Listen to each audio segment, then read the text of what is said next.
At 20, we all plan to be the hero of our own story.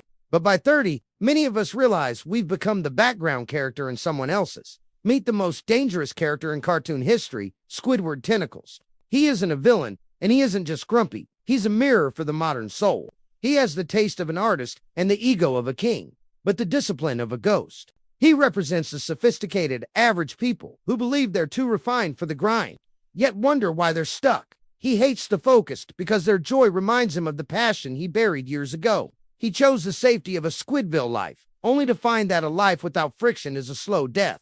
Most people don't end up as legends. They end up staring out a window, waiting for a life they never worked for.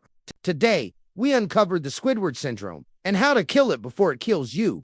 To kill the Squidward inside you, you must kill your ego first. Stop acting like a misunderstood genius and start acting like a hungry beginner.